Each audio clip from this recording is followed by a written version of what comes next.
காவேரி தேடி விஜய் வெண்ணிலா 2 பேருமே சேர்ந்து வராங்க. வந்த உடனே வெண்ணிலா சொல்கிறாங்க, இங்கே பாரு காவேரி, நீ விஜய் எனக்காக விட்டு கொடுக்க வேண்டாம். உன்னோட விஜய் நான் உனக்கே கொடுத்துறேன். நீயும் விஜய் சேர்ந்து வாழணும், அதுதான் என்னோட ஆசை அப்படின்னு சொல்லிட்டு காவேரியோட கையை பிடிச்சி அப்படியே விஜயோட கையில் வைக்கிறாங்க.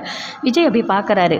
பார்த்த உடனே அப்படியே காவேரியோட கண்ணிலேருந்து தண்ணியாக வருது. எதுக்கு காவேரி அழற அப்படின்னு சொல்லிட்டு அப்படியே ஹக் பண்ணிக்கிறாரு. என்னை விட்டுட்டு நீ போகணும்னு எதுக்காக நினச்ச அப்படின்னு விஜய் கேட்குறாரு. காவேரியால் எதுவுமே சொல்லவே முடியல.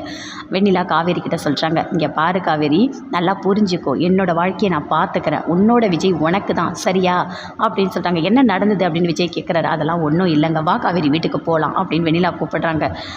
அப்படியே விஜய் காவேரி 2 பேருமே சேர்ந்து வீட்டுக்கு வராங்க. வரும்போது அப்படியே காவேரி ரொம்ப ஃபீல் பண்ணுறாங்க. வெண்ணிலா மறுபடியும் நம்ம வாழ்க்கையை நமக்கே திருப்பி கொடுத்துட்டாலே அப்படின்னு சொல்லிட்டு பயங்கர சந்தோஷமாக அப்படியே விஜய் ஹக் பண்ணிக்கிறாங்க. வெண்ணிலா ரொம்ப சந்தோஷப்படுறாங்க. எவ்வளோ பாசம் 2 பேருக்குள்ளே, இவ்வளோ பாசத்தை நான் பார்த்ததே இல்லை. ஒருவேளை நான் விஜயை கல்யாணம் பண்ணால் கூட இந்த அளவுக்கு பாசமாக நடந்து பண்ணான்னு எனக்கு தெரியல அப்படின்னு சொல்லிட்டு அப்படியே வெண்ணிலா பார்க்குறாங்க. 2 பேருமே சேர்ந்து வராங்க. எல்லாருமே விஜய், காவேரி, வெண்ணிலா 3 பேருமே வராங்க.